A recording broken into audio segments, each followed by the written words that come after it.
We've been sitting here talking about this season, how hard to go for it. I put a poll up on Twitter right now, and I'll tell you the way I phrased it, since you had brought up Alex Cobb just as an example of somebody that you think maybe they could shop at the deadline. So I gave everybody two options, and it's on my Twitter feed right now. SF Giants fans, would you rather trade Alex Cobb / sell or go for this year? Yeah. What do you think the percentage responded is so far? I would say that people are always cognizant of what the person who puts the poll out wants, so that leans it towards. You think my Twitter followers want to be nice to me? Yeah, somewhat. Yeah, because they're your followers. You haven't. So you've been on Twitter long enough to know that that's not how Twitter works. They're showing blind faith in the man from Marin. I'm not from Marin. Well, you live in Marin. I live there now. I would say if they were a really intelligent baseball fan, they would not be on your side. They would be more along the lines of, you know what, sell high. Sell high. So you found a way to answer that and call me unintelligent at the same time. No, I'm just saying. There you go. For example, Alex Cobb has had injuries throughout his Major League Baseball career. He's been in the league for 12 years. Who hasn't? He's never had a season of 15 wins, and he's never had a season where he's even made 30 starts. Yeah, but so what does that tell you, Mark? It tells you if history is any way of predicting the future, and maybe that it is, maybe it is, maybe it isn't. But it tells you that he's probably going to have some injuries. I just watched the game in Colorado the other day. He threw a pitch, and he grabbed his hip. Well, he winced. So who knows? Maybe he's going – history tells you he's probably going to have some second-half injury that's going to prevent him from making 30 starts. See, I don't agree goes with that. along with my thinking of why I would be open. If somebody calls and says, we'll give you something for Alex Cobb, I would do it. Now, at the same time, if Farhan doesn't believe in a couple of their Giants' real high-end prospects, the kind of guys it would take to get a Marcus Stroman, a Lucas Giolito, I could see him doing both. I honestly could. I think you hit on it already. I could see him selling a pitcher or two, but I could see him over here going, you know what? We'll go and we'll trade this prospect that they think is special and we just think is good, and we'll go get this pitcher back. So, I think Farhan is always in the deal flow, and if you said to me, make a prediction and put your money behind it, I would guess that he would buy and sell at the trade deadline. Well, I really would. He has done that before, and he probably will. He won't just sell off. It won't just be just a gigantic sell off. No, and the Giants just tumble out of control. It won't be a gigantic buy either. They're not giving up a top 3 prospect. There's no way. They may if they don't value that prospect. Well, if they don't, then to them it's not a top 3 prospect. Like you get Luciano. what I'm saying? Is Luciano somebody that they absolutely want to have in San Francisco, I don't know. or is he going to be utilized to bring in that guy? And what if look at the Angels? What if Shohei Ohtani gets moved at the deadline? Would you rather leave that alone? I'd leave that alone and try to go after him in the offseason? Yeah, or would you rather? I'm not interested. What if you could get him for Luciano as the centerpiece in the trade? No thanks. You wouldn't do it. No, I'm not interested in a name that big at the deadline because of the prospects it would take. And you're going to get him for 8 weeks. I want Shohei next year. Yeah, I'm not even that interested. But in him next year you're competing in an open situation with everybody. Here, you would have a couple months to show them the nice areas of the city and maybe have them feel good about the team. You could do that if on the inside you really flat out did not like Luciano. If they're privately, we just don't even like this guy, then fine.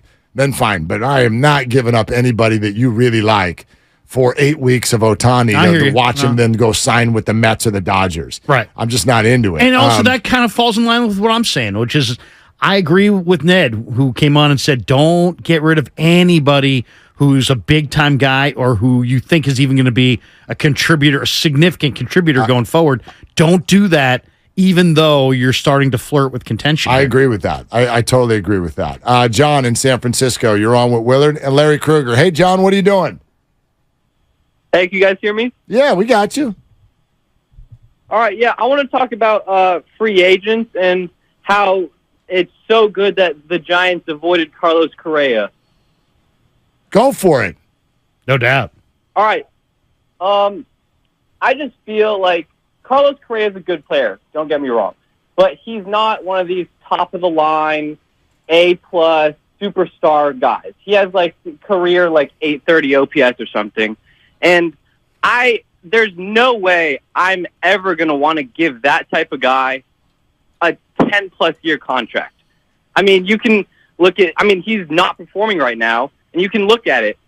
Francisco Lindor, he was a middle of the tier shortstop. I mean, not middle of the tier, but he had like an 800 career OPS, and the Mets are completely fumbling the bag on him right now. I mean, he's horrible this season.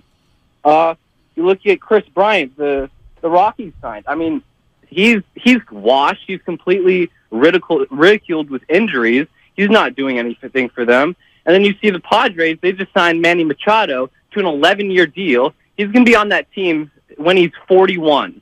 I mean, they might get 3, maybe 4 good seasons out of him.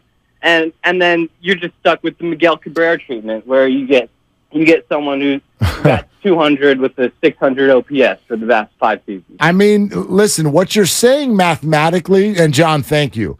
Mathematically, you're exactly right.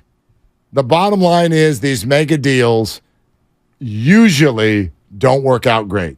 And especially when you look at them over the life of the deal. Albert Pujols, would the Angels do that again? I mean, they got some okay stuff out of him. It's not like he was a terrible baseball player, but in the end, that thing got embarrassing by the end of the deal, and most of these will. Correa has even now admitted, he's like, I don't even know if I want to play 13 more years. I'm sitting here going, 2 months ago, my God, if you had said that, like the franchise would have crumbled to hear you say that out loud. Like, that's crazy. So, look. Do you just forget about big-time free agent deals altogether? altogether? I don't think you forget about them altogether. I don't think the Yankees regret what they just did with Aaron Judge. And I don't think whoever gets Shohei next year is going to regret it anytime soon. But I might go that direction. I know that's severe, but I might just say, you know what? I don't want to do that because you're basically walking into a landmine, and you just never know what step's going to blow you up. And it's like, you know what? You really can't afford that. If the Giants had...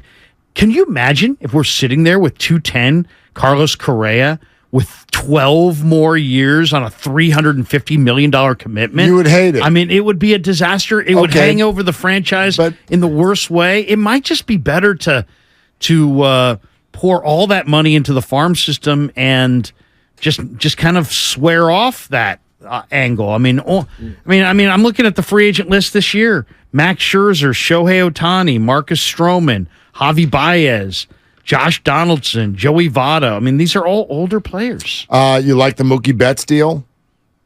Mookie Betts at a 12-year, $365 million contract. He is the 3rd year in right now. So he is signed all the way through his 39th birthday, and he's only 30 right now. But right now, don't you think the Dodgers are getting every dollar? I still don't like those deals because I think on the back end you're really losing. I mean, the odds are you're going to lose big.